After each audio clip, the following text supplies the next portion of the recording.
Certainly excited about the way Saturday night's game ended up finishing. It was an exciting game, and certainly winning it in overtime and bringing the trophy back to Madison.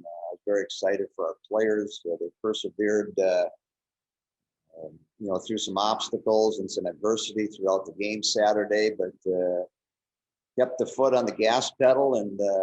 We're able to score, pulling our goalie late in the third period, and then you get into 3-on-3. You're looking for an opportunity, and Daryl stepped up and made a great play, and ended up winning the game for us. So it was a good weekend. As we've talked about most of the winter, it's been an unusual season, and to get to the finish line and be at the top, really excited and proud of my players, and.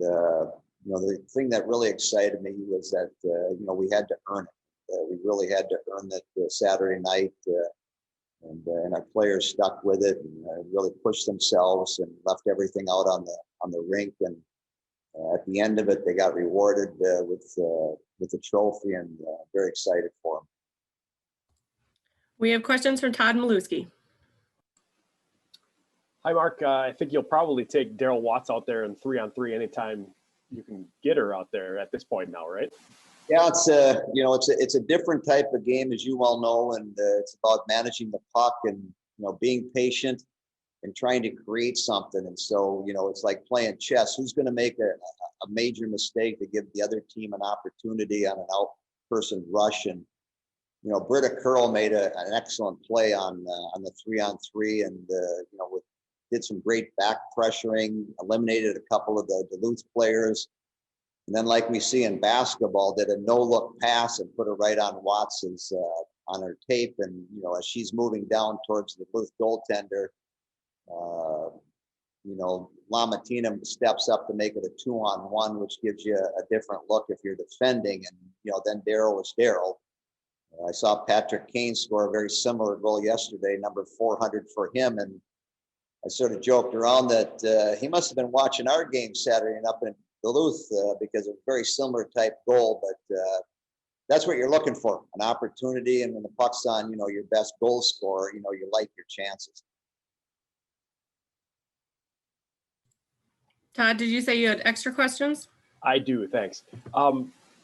With Watts and Shirley on bookends on that line on opposite sides, how do they play off of each other? What are you seeing in terms of how they work with each other? And obviously Brett being in the middle has a piece to that, but they seem like really complementary elements to that line.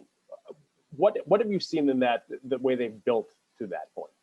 Well, I think as you look at their games individually, they understand generally what's going on with the puck, whether they have it on their sticks or one of their teammates has it, or even the team you're playing against has it. And so it's that hockey IQ. And, some of the good players really separate themselves from average players by understanding the game deeper and understanding what's going on with the puck, even though they may not have it getting into space. And so if you put a couple players together that have real high IQs and understand the game well and have a skill set to match it, generally you're going to find some good chemistry amongst those players. And I think one of the things that, both of them have is they have good skills. They skate well. They understand and the game real well. And then they're not afraid to distribute the puck. So their passing skills are very good. So their ability to distribute the puck, understand how to make passes and plays, develops that chemistry.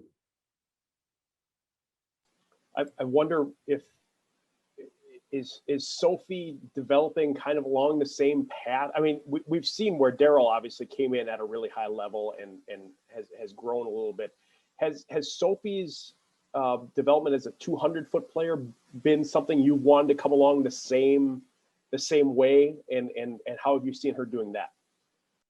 Well, I think the challenge, for those players, the highly skilled players, the players that like to have their pucks on their stick, and especially when it's on your half of the ice and the offensive end, is how do they keep getting better? Well, what am I doing without the puck? And when the other team has the puck, am I working just as hard to do the things that I need to do to maybe retrieve the puck, get the puck back, steal the puck?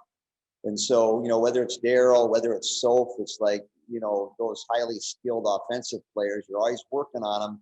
You're always putting little messages in their ears to back check a little harder, to play a little bit stronger in their own end. And so, with Soph and Daryl, you're always harping on that, because if they're willing to do that and commit to doing it, they just become better players. And what ends up happening, Todd, is that if I'm committed to being a 200-foot player, you see it in some of the other groups of individuals you talk about, whether it's on our team or the men's team, they end up having the puck more.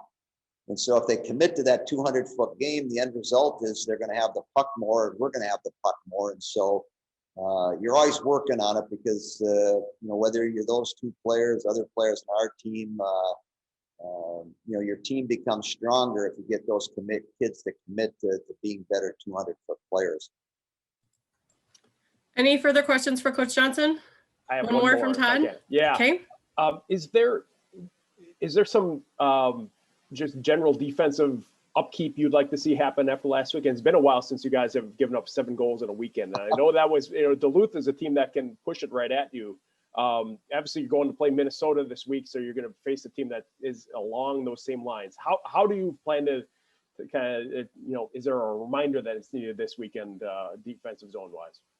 Yeah, I mean, they, you credit Duluth, especially Friday night. Their first couple, 3 goals were, zone entry type plays, and they executed on them. And we made a couple, mistakes. We got better Saturday.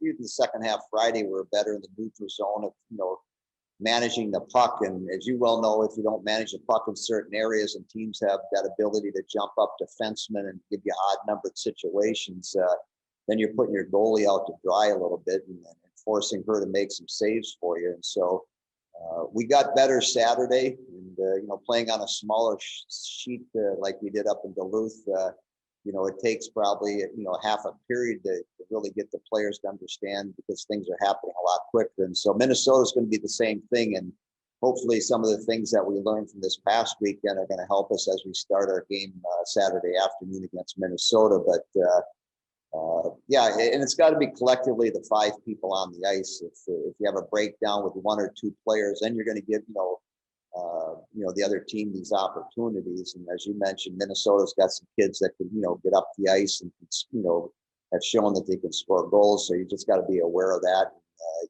do some of the things that we did Saturday a little bit better.